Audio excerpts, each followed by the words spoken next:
दोस्तों नमस्कार। मोदी सरकार की उपलब्धियों की बड़ी लंबी सूची है और उस सूची का पाठ अगर इस देश के कैबिनेट मंत्री चुनावी रैलियों में करने लगे तो जनता वाह वाह करेगी और चुनावी जीत पर मोहर लगाने से वह हिचकेगी नहीं। और इसमें अगर डबल इंजन की सरकार का जिक्र कर दिया गया तो फिर यकीन मानिए राज्यों में भी अपनी सरकार और केंद्र में अपनी सरकार तो है ही।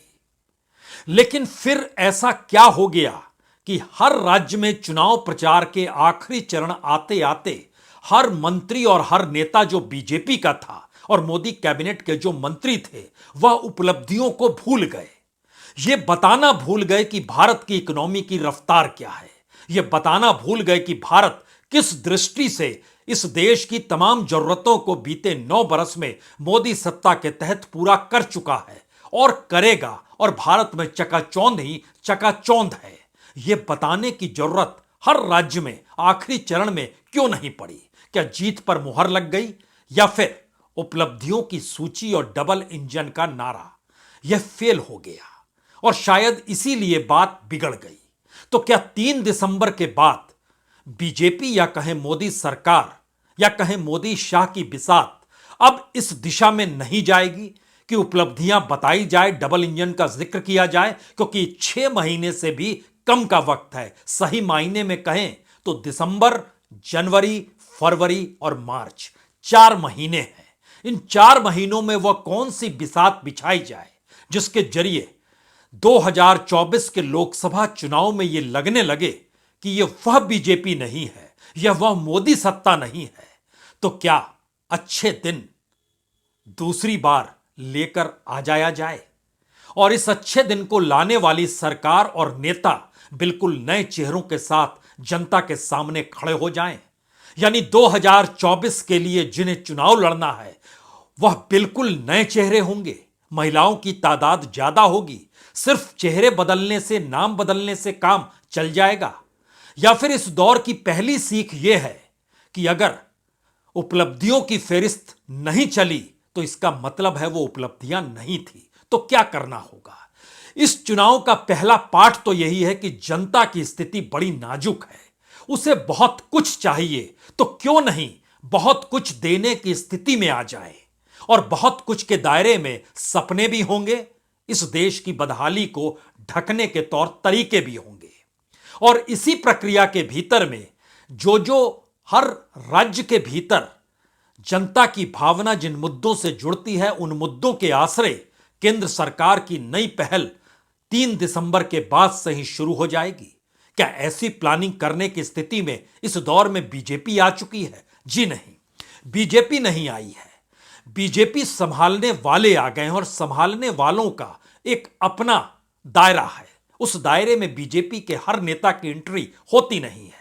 जो बिसात बिछाते हैं उस बिसात पर जो सपना दिखाते हैं, कौन है वो लोग और कौन सी प्लानिंग है यह समझने की अब जरूरत आ गई है। और इसी को जरा सिलसिलेवार तरीके से इसलिए समझिए कि हर महीने एक एक प्लानिंग है।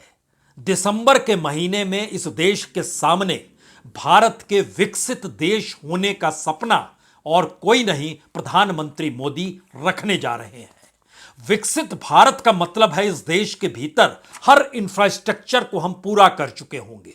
इस देश में लोगों में प्रति व्यक्ति आय का आंकड़ा जब इस देश की जीडीपी से जोड़कर निकालिएगा तो वो बहुत ज्यादा होगा। उसके भीतर मत घुसिएगा और मत सवाल कीजिएगा कॉरपोरेट के हिस्से में कितना, या इस देश के 1% के हिस्से में 50, 60, 70% क्यों और बाकी 99% लोग किस तरीके से बदहाली की परिस्थिति में, मत पूछिएगा ये सवाल। जनवरी होते होते हम आपको धर्म की यात्रा दिखलाएंगे अयोध्या में राम मंदिर के जरिए। और इन परिस्थितियों को समझिए कि बेड़ा पार तो भगवान राम ही करेंगे। तो और उसी आसरे पूरे जनवरी के महीने में, और वह प्रक्रिया 6 महीने तक यानी मई के महीने तक इस देश में हर दरवाजे तक पहुंचेगी। वह उत्तर प्रदेश होगा, वह बिहार होगा, वह झारखंड होगा, वह मध्य प्रदेश होगा, पश्चिम बंगाल का एक हिस्सा होगा, राजस्थान का वो हिस्सा होगा और छत्तीसगढ़ का भी हिस्सा होगा। इन तमाम हिंदी पट्टी के इलाके में इसमें उत्तराखंड और हिमाचल प्रदेश भी जोड़ी, और होगा तो पंजाब तक भी पहुंचेंगे। यह एक पूरी प्रक्रिया है जिसमें राममय इस देश के वोटरों को हो जाना चाहिए, और खास तौर से तब जब स्वयंसेवकों के पास एक ही काम होगा कि अयोध्या में राम मंदिर, और धर्म से बड़ी कोई चीज होती नहीं है। चुनाव कोई जीते कोई हारे, लेकिन जो धर्म के साथ खड़ा है वही सबसे बड़ा है। इस तरीके से पूरा जनवरी यानी दिसंबर का महीना विकसित भारत का सपना, जनवरी का महीना राममय हो जाने की परिस्थितियां, और फरवरी का महीना इस देश में बजट के आश्रय जितना कुछ जनता को दिया जा सकता है सब कुछ दिया जाएगा। किसान सम्मान निधि सोच रहे हैं दुगनी कर दें, 6,000 से 12,000 रुपए। फर्टिलाइजर में आपको सब्सिडी चाहिए, अभी तक तो लगभग 2 लाख करोड़ का हो चला है, चलिए उसको भी लगभग दुगना कर देंगे। किसानों की आय और किसानों के साथ जुड़े हुए एमएसपी का सवाल, और सरकार कहीं ज्यादा बड़ी तादाद में एमएसपी पर किसानों से अनाज खरीदेगी, इस पर ठप्पा लग जाएगा। और खास तौर से वो मोटे अनाजों, यहां तक कि दाल भी, उसकी भी खरीदी होगी। और जिन जिन किसानों को जो जो चाहिए उसके लिए बेहतरीन तरीके से लोन की व्यवस्था की जाएगी जो 0% पर रहेगा। जितना पैसा चाहिए बैंकों से आप उठा सकते हैं, 0% लोन पर उठा सकते हैं, और यह प्रक्रिया मई तक जरूर रहेंगी। और इस परिस्थिति में कुछ कदम और अगर आप आगे और बढ़ाएंगे तो हमें महिलाओं के हाथों में अब करेंसी देने का वक्त आ गया है। जो बेरोजगार हैं उन्हें बेरोजगारी भत्ता देने का वक्त आ गया है। जो 5 किलो अनाज बांटा जाता है उसे भी बढ़ाने का वक्त आ गया है, या उस 5 किलो अनाज के साथ कुछ और अनाज देने की स्थिति पैदा की जाएगी। यानी हर उस क्षेत्र में जहां जहां सवाल उठेंगे वो सवाल हो सकता है पेट्रोल डीजल से लेकर सिलेंडर गैस तक उठ जाए, यह भी सस्ता हो जाएगा। मार्च का महीने से पहले फरवरी में जब आपके सामने सब कुछ आ चुका होगा तो मार्च के महीने में सोचिए क्या होगा। उस समय हम लेकर आएंगे जो सीएए एनआरसी है, उसके नियम कायदे कानून मार्च में तैयार हो जाएंगे, और इस देश के भीतर बताया जाएगा कि कौन नागरिक है कौन नागरिक नहीं है, कब तक के दस्तावेज चाहिए कब तक के दस्तावेज नहीं चाहिए, किस किस समुदाय विशेष को यहां पर रहने की अनुमति है, और कौन कौन इस देश के नागरिक के तौर पर नहीं रह रहा है। एक छटपटाहट विभाजन के बाद की परिस्थितियों में धर्मनिरपेक्ष भारत के भीतर नागरिकता को धर्म से जोड़ने की परिस्थितियां भी क्या पैदा हो जाएंगी। यह तो 2020 में ही पार्लियामेंट के भीतर, जब 2015 से पहले जो भी अफगानिस्तान से आया, बांग्लादेश से आया, पाकिस्तान से आया, जो गैर मुस्लिम था, उसको जब नागरिकता देने का सवाल उठा, यह सवाल तो तब भी उठा था, लेकिन ध्यान दीजिए हमने तब चीजों को नहीं पालन किया।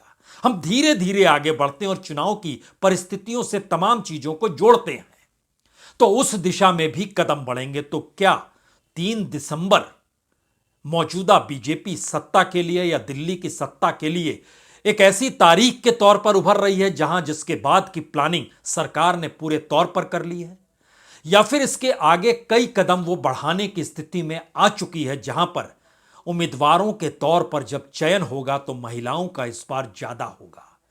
नए उम्मीदवार युवा होंगे या फिर कार्यकर्ता के तौर पर काम कर रहे होंगे, और हो सकता है इस बार संघ से जुड़े स्वयंसेवकों को भी बड़ी तादाद में टिकट मिल जाए। विरोध के स्वर पार्टी के भीतर उठने नहीं चाहिए, जो कद्दावर नेता है वो अपनी सीट पर जीत जाएं, यही काफी है। बाकी पूरे देश की राजनीति को हम साधेंगे, क्योंकि दिसंबर के महीने से ही जब विकसित भारत का जो विजन नीति आयोग ने तैयार कर रहे हैं, और नीति आयोग ने दुनिया भर के अलग अलग इंस्टीट्यूशन से जो लगभग 6 से 7 इंस्टीट्यूशंस हैं, उनसे जो मदद ली है, उस मदद के आश्रय जो पूरा का पूरा ड्राफ्ट किया जा रहा है, जिसका पाठ किसी दूसरे को नहीं, प्रधानमंत्री मोदी को करना है, पार्लियामेंट के भीतर और पार्लियामेंट के बाहर। उन तमाम परिस्थितियों से जनता खुद को जुड़ा हुआ महसूस कर लेगी और भूल जाएगी कि बीते 9 बरस की उपलब्धियों की सूची क्या कहती है। डबल इंजन का कोई मतलब होता है या नहीं होता है, लेकिन बात यही नहीं रुकेगी। 3 दिसंबर के बाद एक स्थिति करप्शन को लेकर भी उभरेगी। उस करप्शन के दायरे में इस देश के कौन से लोग होंगे? पॉलिटिशियंस ही होंगे, आम व्यापारी। उसको मत परेशान कीजिए। उन व्यापारियों को जरूर परेशान आप कर सकते हैं जो सत्ता के साथ खड़े हैं, लेकिन उन पॉलिटिशियंस की फहरिस्त क्या है? यह तो आपकी उपलब्धियों से बड़ी फहरिस्त है, क्योंकि इसके दायरे में 125 पॉलिटिशियंस हैं। और उसमें भी जब आप बांटना शुरू करें तो कांग्रेस छत्तीसगढ़ के भूपेश बघेल पहले नंबर पर हैं, ममता बनर्जी या उनके परिवार के सदस्य क्या दूसरे नंबर पर हैं, तेजस्वी यादव या उनके परिवार के सदस्य क्या तीसरे नंबर पर हैं, शरद पवार या उनके परिवार के सदस्य क्या चौथे नंबर पर हैं, हेमंत सोरेन क्या 5वें नंबर पर है। यह फहरिस्त राज्य दर राज्य बढ़ती चली जाएगी। तो करप्शन को लेकर कोई समझौता करने की स्थिति में सरकार नहीं, और यह प्रधानमंत्री मोदी की गारंटी हर रैली में गूंज रही है। यानी ध्यान दीजिए, जिन उपलब्धियों का जिक्र था, जिस लिहाज से कैबिनेट मिनिस्टर्स को चुनाव प्रचार में लगाया गया, और इसी दौर में सेना से प्रचार अपनी योजनाओं को लेकर इस देश की नौकरशाही को प्रचार में लगाया गया, और अब चुनावी राज्य में वो नौकरशाही जागृत होगी और बताएगी कि सरकार की उपलब्धियां क्या क्या हैं। लेकिन यह काम इस चुनाव में तो नहीं कर रहा है। जनता को तो सुविधाएं चाहिए, रेवड़ी चाहिए, और वह योजनाओं के जरिए नहीं बल्कि कैश के तौर पर चाहिए, सीधे बैंक में पैसा ट्रांसफर चाहिए। अगर यह स्थिति है तो उसकी एक पूरी फहरिस्त तैयार है, जिसका जिक्र हमने किसान सम्मान निधि से किया, गरीब कल्याण योजना से किया, महिलाओं की स्कीम से किया, बेरोजगारी भत्ता से किया, पेट्रोल डीजल सिलेंडर के प्राइस कम करने से किया, करप्शन को लेकर नेताओं को दायरे में लाने से लेकर किया, क्योंकि सबसे बड़ा वोट बैंक इस देश में किसान और गरीब है। पहला पाठ राज्यों से यही निकला। दूसरी बड़ी तादाद इस देश में बतौर वोटर महिलाओं की है। तीसरी बड़ी वोटर के तौर पर मौजूदगी तीसरे नंबर पर जाति के तहत आती है। ये एक स्ट्रेटजिकली चीजें चलेंगी अब। और उसके बाद चौथी परिस्थिति में दलित और आदिवासी का जिक्र होगा। पांचवी परिस्थिति में आती है योजनाओं का ऐलान, जिन योजनाओं से जिन्हें लाभ होता है, क्योंकि इस राज्यों के चुनाव में योजना मायने नहीं रख रहे थे। यह बिल्कुल राजनीति के पिरामिड को और उसके दौर में चुनाव प्रचार के तौर तरीके के पिरामिड को उलटने की दिशा में है।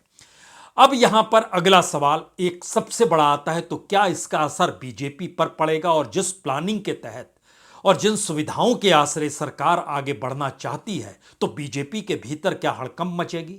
बीजेपी के भीतर हड़कंप मची हुई है, लेकिन अभी शॉक ऑब्जर्वर का काम 3 दिसंबर की तारीख कर रही है। 3 दिसंबर के बाद कौन सी परिस्थिति किस राज्य से किस नेता के जरिए किन शब्दों के आश्रय निकल जाए, अभी कोई नहीं कह सकता है।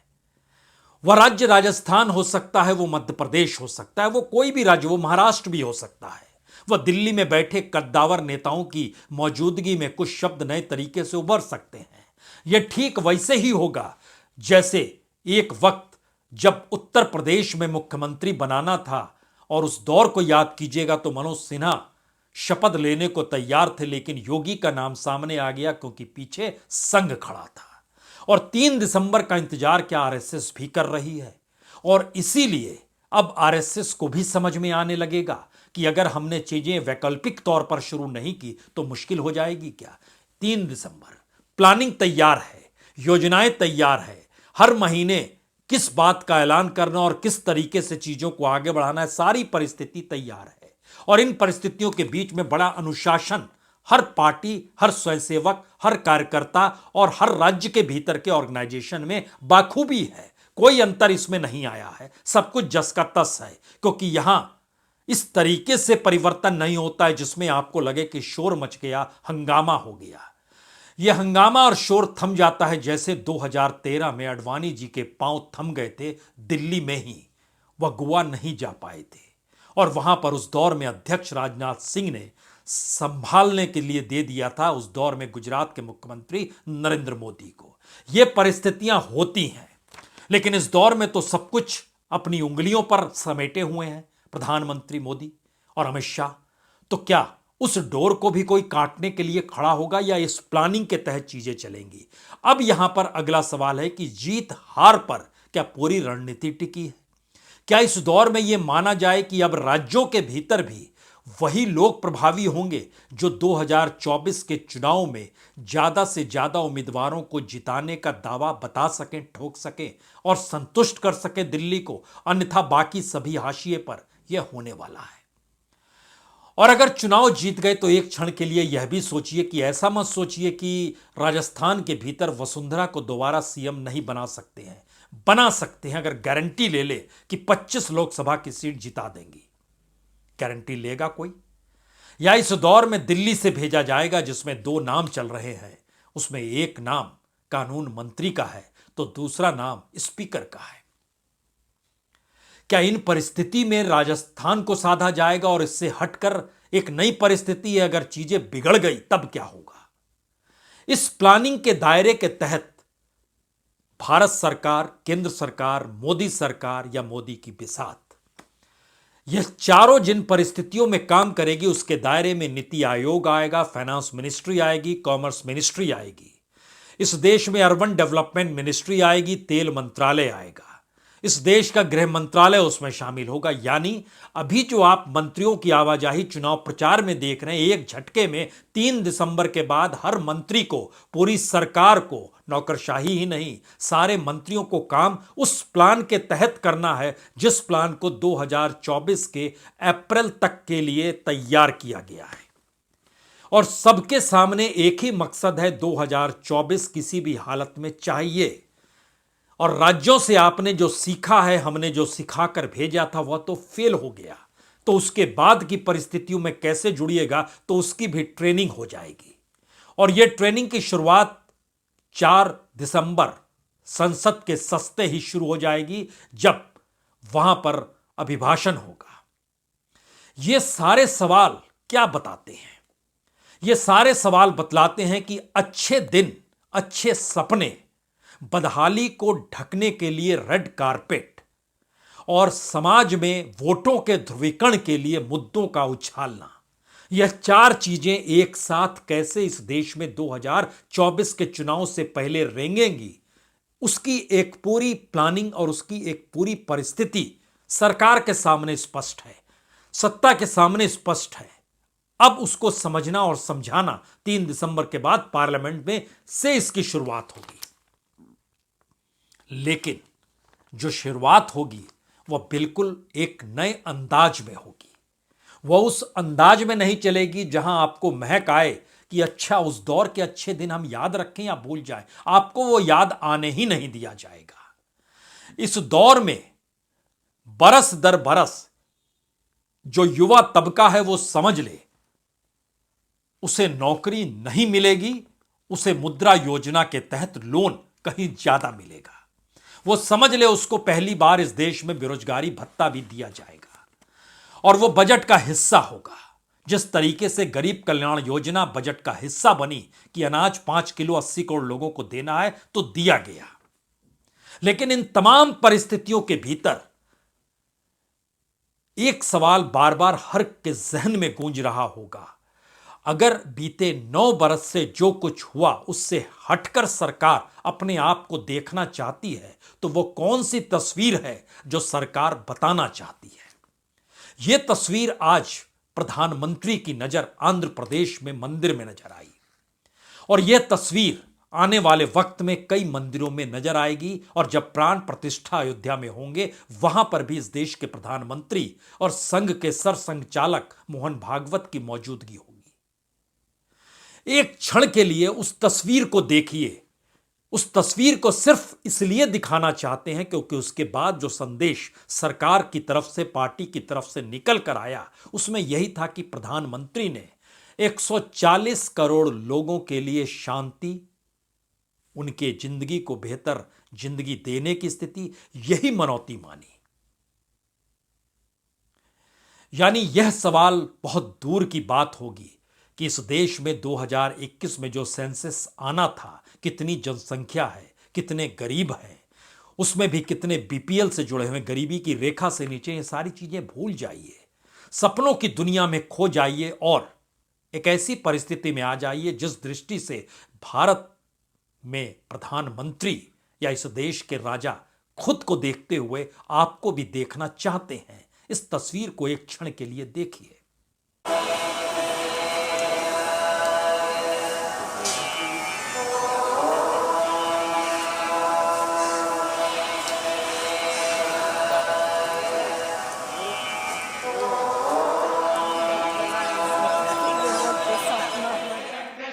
विश्वं तद्विश्वं विश्वं तद्विश्वमा विश्वं तद्विश्वमा विश्वमा विश्वं विश्वमारुणादि गृहात्या विश्वं विश्वमारुणादि आरुणादि गृहात्या। तो प्रधानमंत्री ने पूजा पाठ आज इसलिए की इस देश के 140 करोड़ लोगों का हित वो साध सके। लोहिया का कहना था, धर्म से बड़ी राजनीति कुछ होती नहीं और राजनीति से बड़ा धर्म कुछ है नहीं। और 2024 की दिशा में बढ़ते हुए कदम 3 दिसंबर के बाद इस देश के भीतर किस लकीर को खींचेंगे और उस लकीर पर चलते हुए आपके सामने जो नया भारत नजर आएगा वो कैसा होगा, यह सिर्फ अभी आप सोच सकते हैं। दिव्य दृष्टि वो आपके पास नहीं है जो दिल्ली की सत्ता के पास है।